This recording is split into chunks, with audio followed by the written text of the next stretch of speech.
हमारी IT industry के लोग समझते हैं कि ये शायद प्रोडक्ट कोई बहुत अच्छी चीज है और सर्विसेज तो अगेन कोई कमी कमीनों के लिए काम है। Nobody wants to go through the grind of serving the world और वो चाहते हैं कि हम डायरेक्टली कोई मार्क जकरबर्ग बन जाए या इलॉन मस्क बन जाए। There are dozens of companies जो कि बिलियन डॉलर से ज्यादा रेवेन्यू एवरी ईयर कमा रही हैं थ्रू आईटी सर्विस। इंडिया इस वक्त 200 अरब डॉलर की आईटी सर्विसेज की एक्सपोर्ट कर रहा है। मैं उसको कहता हूँ कौवा चला हंस की चाल अपने भी भूल गया। ना सर्विसेज में चल पाते हैं ना प्रोडक्ट्स में चल पाते हैं।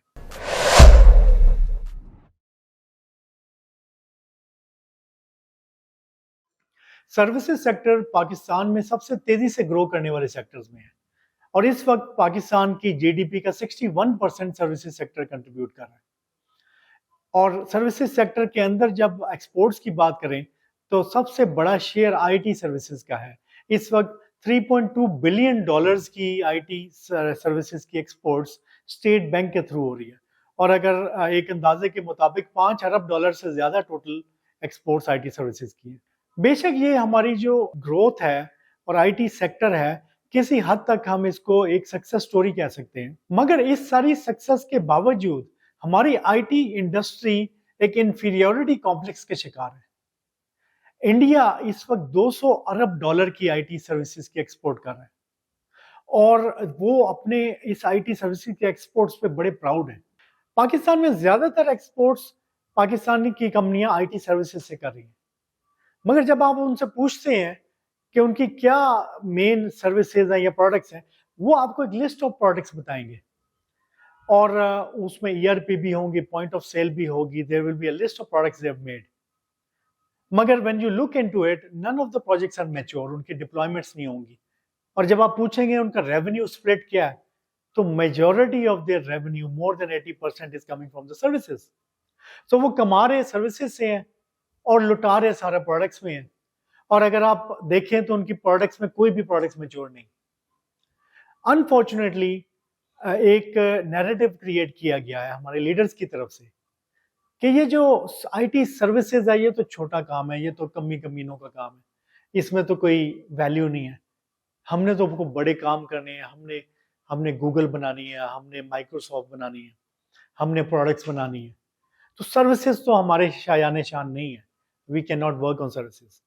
और ये इतना ज्यादा इस नैरेटिव को पीटा गया है कि हमारे आज कोई भी जो हमारी कंपनीज हैं वो are already good at services.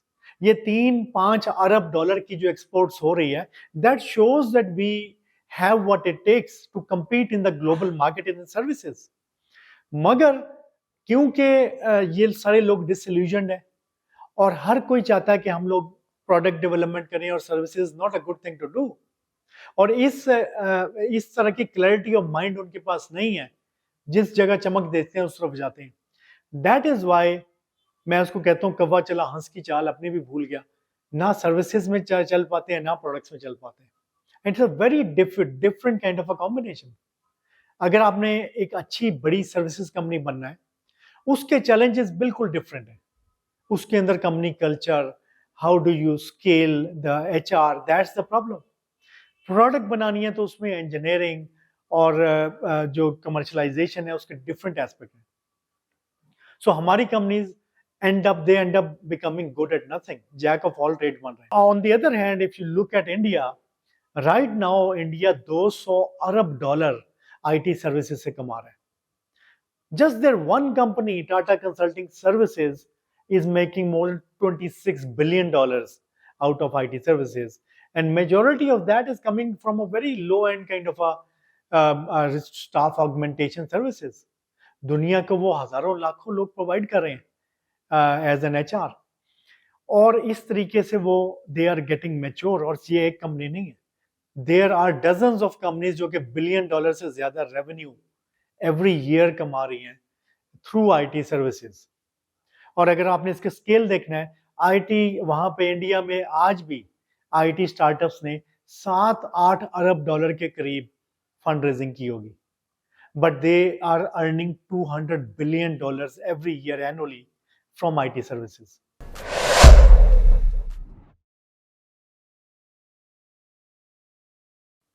Unfortunately, हम लोगों ने सिलिकॉन वैली को अपना मॉडल बनाया, हम लोगों ने इसराइल को, सिंगापुर को, दुबई को, ऐसे इस तरह की इकोनॉमीज को जो कि हम हमारी जो सोशियो इकोनॉमिक और ज्योग्राफी से बिल्कुल रिलेट नहीं करती। They are very specialised economies जहाँ पे पूरी दुनिया का टैलेंट इकट्ठा होता है। They are very wealthy economies, वहाँ की education is through the roof, वहाँ की HR is very specialised. So but हमने क्या किया कि हमने हमने गलत मॉडल्स अपने लिए सिलेक्ट किए। Instead of looking at the economies जो कि हमारे जैसी इकोनॉमीज हैं, जैसे कि इजिप्ट है या इंडिया है, फिलीपींस है। Even countries like Philippines are making $30 billion annually just from call centers and BPOs. मगर हमने कॉल सेंटर और BPO की इंडस्ट्री और IT सर्विस इंडस्ट्री को तवज्जो नहीं दी, जिसकी वजह से हम अभी तक सिर्फ $3-4 बिलियन पे बैठे हुए हैं, हालांकि हमें इस वक्त $30 अरब पे होना चाहिए था। इस वक्त जरूरत इस चीज की है कि हमारी IT इंडस्ट्री और हमारी लीडरशिप एक क्लैरिटी ऑफ विजन और डायरेक्शन के साथ चलें। We have to understand that there is no shortcut for nations. Nations have to go step by step.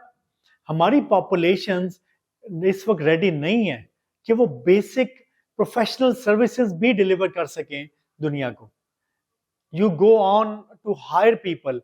इस वक्त situation ये है हमारी quality of graduates की कि हमारी companies when they try to hire तो 20,000 CVs आप लेंगे तो उसमें से मुश्किल से आप 100 लोगों को हायर कर सकते हैं। दैट मीन्स कि आप, and this is for services, product के लिए और ज्यादा आपको कैपेबिलिटी चाहिए, स्टार्टअप्स के लिए उससे भी ज्यादा स्पेशलाइज्ड कैपेबिलिटी चाहिए, जो अनफॉर्चुनेटली इस मुल्क में एग्जिस्ट नहीं करती। ज्यादातर स्टार्टअप्स और प्रोडक्ट्स जो इस वक्त दुनिया पाकिस्तान में सक्सेसफुल हुई हैं, या किसी हद तक आप कहें कि दे हैव मेड देयर मार्क, वो या तो एक्सपर्ट्स ने बनाई हैं या वो ऐसे एक्सपीरियंस लोगों ने बनाई हैं जो प्रोफेशनल सर्विसेज के एक्सपोजर के बाद they have become, they understand the world economy, they have travelled the world, they understand what the world is looking for, और वो फिर hence they are ready to develop products.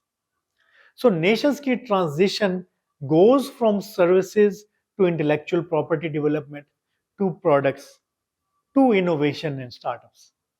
Unfortunately we want कि हम एक shortcut मारें और directly startups पे जाएं और यूनिकॉर्न बना लें।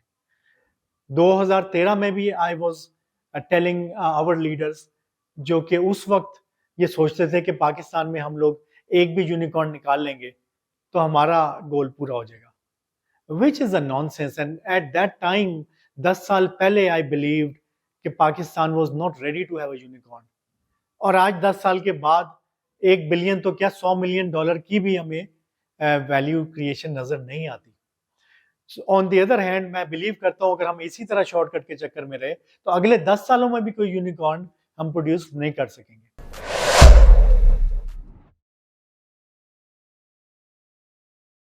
अगर आप एग्जाम्पल देखें दूसरी मुल्कों ने कैसे तरक्की की, जापान 1960 तक America used to be kind of consumer goods and products के अंदर टॉप पे था। Japan started to copy contract manufacturing, other services, everything. Over time, Japan started to take over. उन्होंने अपनी कॉपी कर करके अपनी प्रोडक्ट्स को इस लेवल पे ले आए कि दे स्टार्ट टू अंडरस्टैंड, उन्होंने एक प्रोफेशनल बेस डेवलप की that could compete in the international market.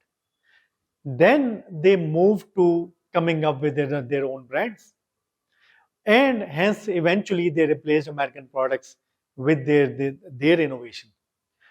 आप चाइना को देखें, 20 साल पहले चाइना की इनोवेशन के अंदर कोई मार्क नहीं था, उनके पेटेंट्स नहीं होते थे, उनकी कोई, but over time they were contract manufacturers for the world, और उसके थ्रू उन्होंने millions of people they trained through professional services. IPhone assemble कर करके they develop that capability and they understood कि क्या क्वालिटी दुनिया को चाहिए। They trained their people through services, और जब हैंड्स ऑन उनके लोग मैसिव लेवल पर तैयार हो गए, then they start to come up with copycat brands, and they would sell their kind of a brands with more features and low cost. And then once they start, उनकी copy करने के बाद उनकी इतनी अच्छी कैपेबिलिटी बन गई, then they started to innovate and उन्होंने अपनी ऐसी ब्रांड्स भी लेके आए, ऐसे फीचर्स लेके आए जो कि अमेरिकन से भी आगे गए और आज वो इनोवेट कर रहे हैं। इंडिया को अगर आप देखें तो आज इंडिया अपनी इनोवेशन की वजह से मशहूर नहीं है। Right now India is the IT services capital of the world. मगर इस बात पे मुझे कोई शक नहीं है कि आज से 10 साल बाद इंडिया इतना अपनी base powered by their services sector, उनकी प्रोडक्ट कंपनियां भी निकलेंगी और आगे से उनकी स्टार्टअप्स भी निकलेंगी और 10 साल के बाद India will be known as a innovative country. How we will work towards innovation is, हमारी मैसिव कंपनियां बनेंगी जो कि लाखों लोगों को एम्प्लॉय करेंगी आईटी सर्विसेज, प्रोफेशनल सर्विसेज के अंदर।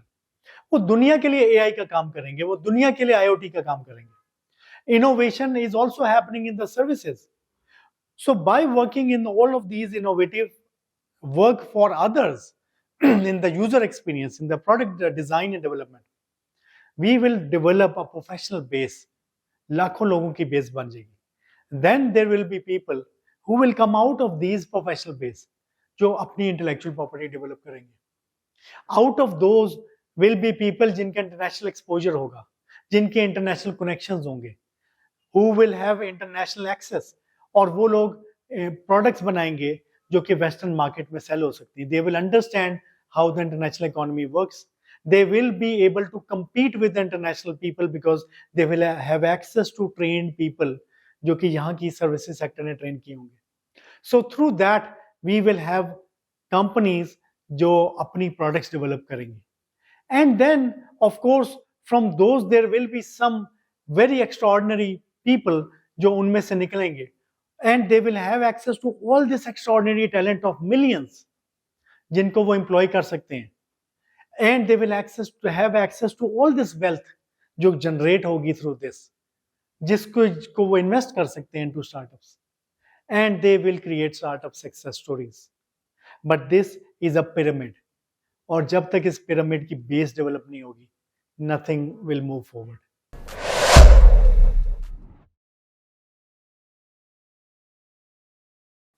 हम अनफॉर्चुनेटली अपनी प्रोफेशनल सर्विसेज की बेस ही नहीं बना सके।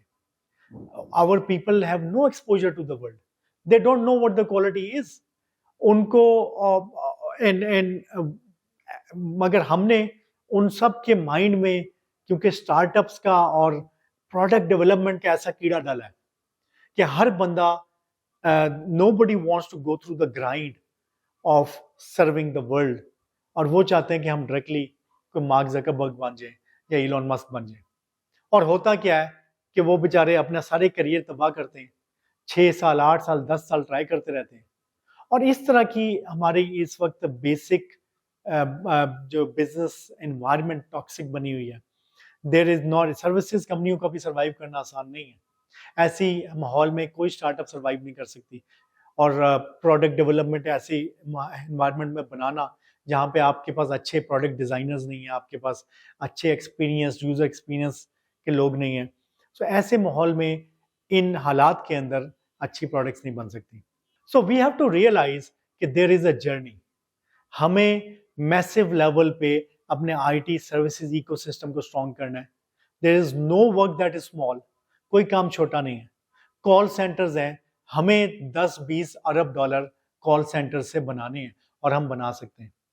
हमें 30 अरब डॉलर प्लस आईटी सर्विसेज से बनाने हैं और जब ये 40-50 अरब डॉलर हम सर्विसेज से कमा रहे होंगे, हमारे पास मिलियंस की एक प्रोफेशनल सर्विसेज की बेस होगी और एक्सपोजर होगा। दैट इज फ्रॉम वेयर हमारी एक बेस क्रिएट होगी जिस फाउंडेशन के ऊपर हमारी स्ट्रॉन्ग प्रोडक्ट्स बनेंगी और स्टार्टअप्स बनेंगी।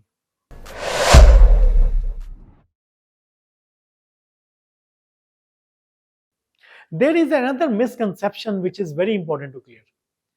हमारी आईटी इंडस्ट्री के लोग समझते हैं कि ये शायद प्रोडक्ट इज कोई बहुत अच्छी चीज है और सर्विसेज तो अगेन कोई कमी कमीनों के लिए काम है, और ये बहुत बड़ी मिसकंसेप्शन है। I will attempt to clear कि services is the future, not the products.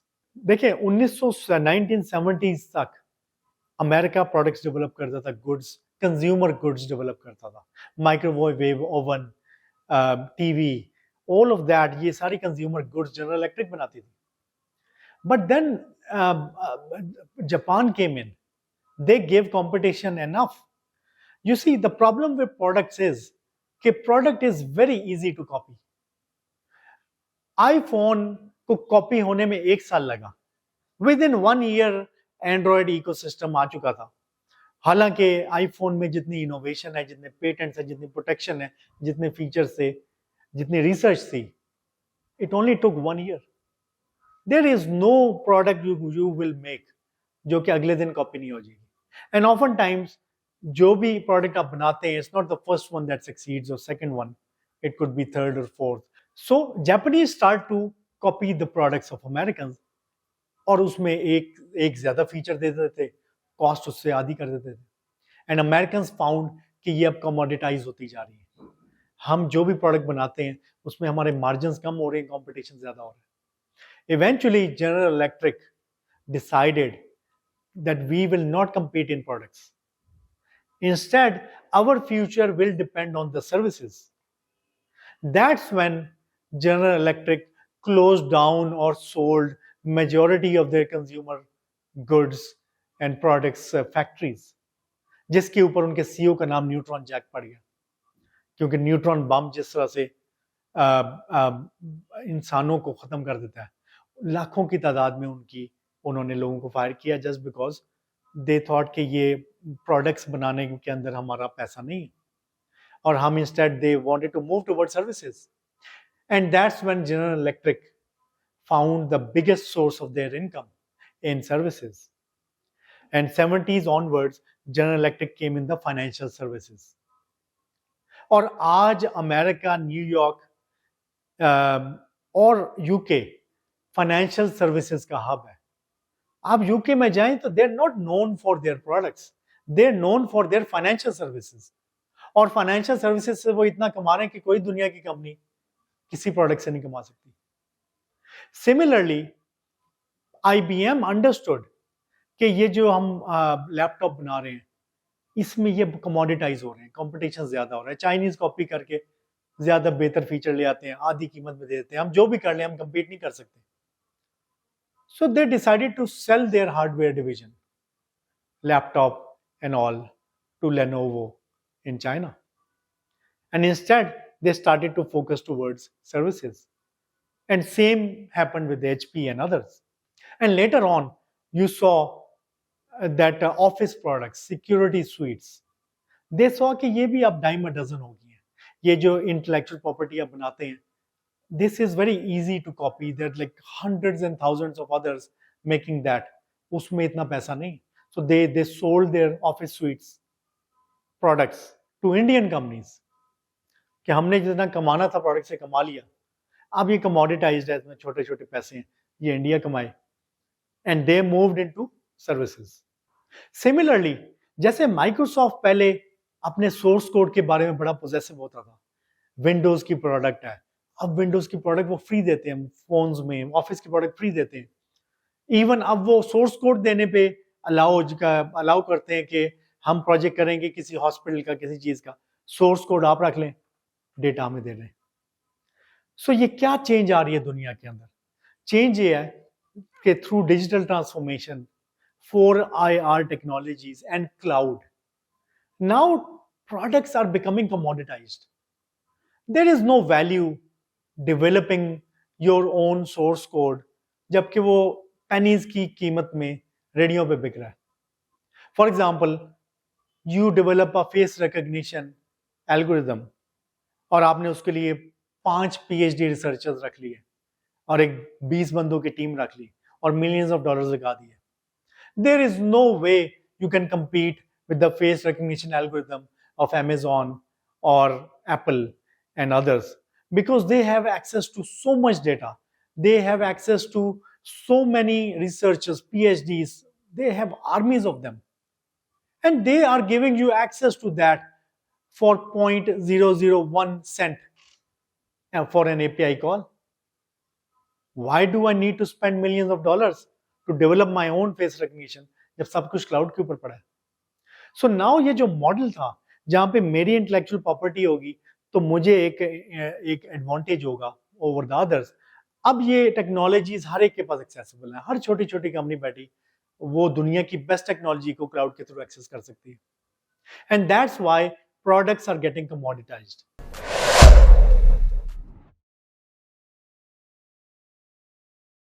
There is another issue. Before, in the digitalization era, products used to develop based on standards. Standards की बेस पे product बनती थी और वो एक ही standard पे हजारों फैक्ट्रियों में, हजारों बिजनेसेस में सेम सोल्यूशन डिप्लॉय करते थे.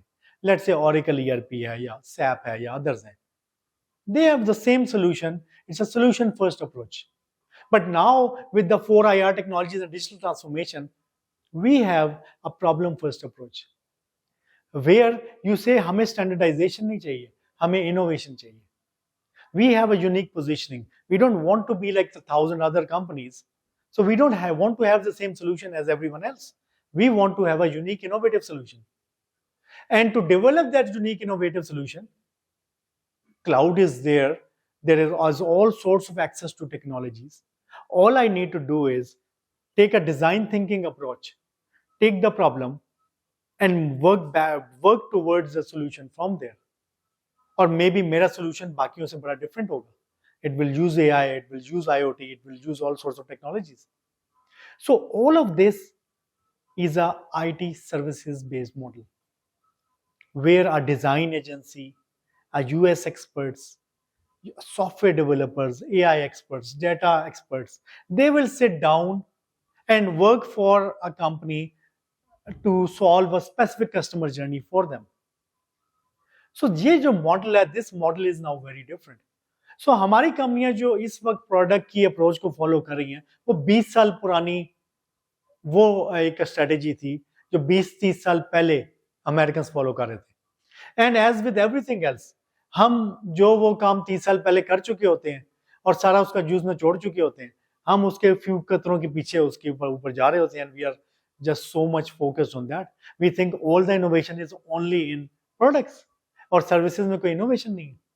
वी थिंक कि कोई प्रोडक्ट स्केल हो सकती है, सर्विसेज स्केल नहीं हो सकती. Look at IT companies of India. हम एक यूनिकॉर्न क्रिएट हो जाए which is unicorn is not earning, maybe it's earning zero. WhatsApp was earning zero revenue जब वो बिकी थी $16 अरब की और उसमें 65 एम्प्लॉय थे सिर्फ. They had zero revenue. सिर्फ उनकी वैल्यूएशन थी $16 अरब. One time they got paid and that's it. But Tata consulting या Infosys is making $16-18 billion every year coming into India. More than half of it, 8-10 Arab dollar लोगों की salaries में जा रहे हैं. लाखों लोगों की सैलरीज, 6-6 लाख लोग उससे हर साल they are getting paid. Imagine this one company जो 6 लाख फैमिलियों को they are paying good money. पूरा एक शहर एक कंपनी ने आबाद कर दिया. So that's the level of scale they have achieved.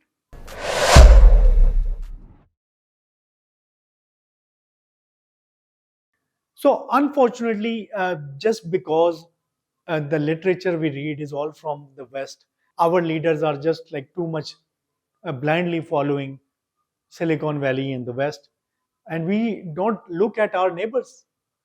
Philippines क्या कर रहा है, India क्या कर रहा है, and that's probably what we can do best. और उसका proof of concept भी हो चुका है. जो $5 अरब हम कमा रहे हैं, that's the proof of concept. और 10 साल से जो हम अपनी स्टार्टअप्स को खड़ी करने की कोशिश कर रहे हैं और वो खड़ी नहीं हो पा रही, फिर गिर जाती, फिर खड़ा करते हैं और वो कोई इंक्यूबेशन सेंटर्स नहीं चाह रहे, पूरा एक फेक इकोसिस्टम बना हुआ है. Fine, I mean do that, I mean more power to them, but that's like very small percentage of our economy. Pakistan को जरूरत है ऐसी कंपनियों की जो लाखों जॉब क्रिएट करें. अगर $1 अरब मैंने कमाना है तो इट इज बेटर कि वो $1 अरब में 50,000 लोगों को नौकरियां देके बनाऊं, उनको ट्रेन करके बनाऊं और वो 50,000 फैमिलियों में वो पैसे जाएं, बजाय कि मैं एक ऐसी स्टार्टअप बना ली कि मैंने आयरलैंड में वो $1 अरब पार कर लिया, 60 लोगों की तनख्वाहें दे दी, and that's it. This is not what Pakistani economy needs. We have to feed the masses. करोड़ों लोग हैं इधर, और इसको हमें, दिस इज एन एसेट. तो ये जो मॉडल्स छोटी छोटी नेशंस के हैं, सिटी स्टेट्स के जो मॉडल्स हैं, वो हमें नहीं चाहिए. हमें मैसिव इकोनॉमीज वाले मॉडल्स चाहिए, जहाँ पे हमारे पास एजुकेशन वेरी लो है. इनको यूनिवर्सिटियों वाले नहीं सिखा रहे, इनको स्कूल नहीं सिखा रहे, इनको हमने सिखाना है.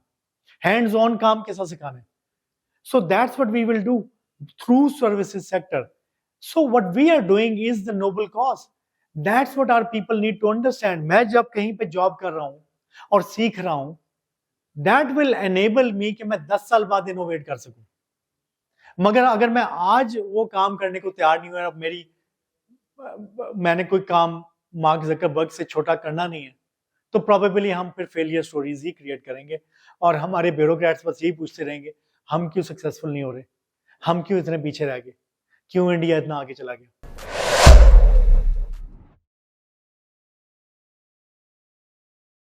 सो इस वक्त जरूरत इस चीज की है कि we bring clarity to our minds, हमारे आईटी एंटरप्रेन्योर्स. या पहली बात इस बात पे क्लियर हो, are they going to excel in the services और प्रोडक्ट्स. ये जो दो किश्तियों के सवार होते हैं वो कहीं नहीं जा सकते. Fine, some of them may be able to develop products, then they should focus on that. But majority of our people will find success in services. We should make sure not to disillusion them. And in fact, we root for them, we cheer for them, we support them. Is वक्त all our support goes to the shiny objects. We just want to have photo ops. ये हमने जी innovation create करके innovation centre बना दिया.